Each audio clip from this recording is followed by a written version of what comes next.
yihiin nimanka waaweyn waxaan ka cabsadaa taliyaashooda marka sharci darradu halkaasay maraysaa booliska laftirkiisaa dulman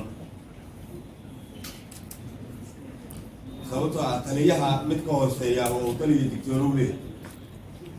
isaga laftirkiisa carruur u baxa waxaana la yidhi xakiimkii abuura xaqa uu ku leeyahay ruuxii xafidaba ummadana xiriirso xuquuqdooda dhowre xarigi ee barkiishada xaq ilaalima xadgudub mar hadduu yimaado xaq la dhowrayo male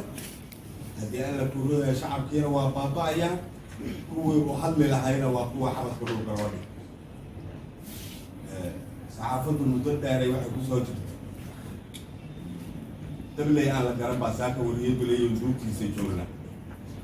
dadaalka iyo hawshana ka madaali doonay dadweyne oo ogsoolo dowladduna ma daayaan wariyaha kuwii dila waa ku daba jirnaayo deg deg aan u soo qaban ehelkii iyo dadkiisana tacsi baanu dirayna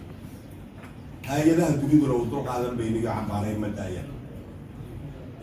marka cambaarayntaasaan la daynaynaan ku jirnaa laba xadgud baan u dhaxaynaa oo kuwa la dilaya iyo kuwaas haddii alla kuuriya sidaa noo camcaminay ayaan u dhaxaynaa haddana waxaa lagama maarmaana in la adkaysto ummaddeena dhibka lagu hayana aan soo bandhigno kuwaana nin walba maalintiisa ayay haddii alla kuurooya ku imaan doontaa aan kula xisaabtano oo aan looga harin cid walba xadgudubka ay ummadda gelayso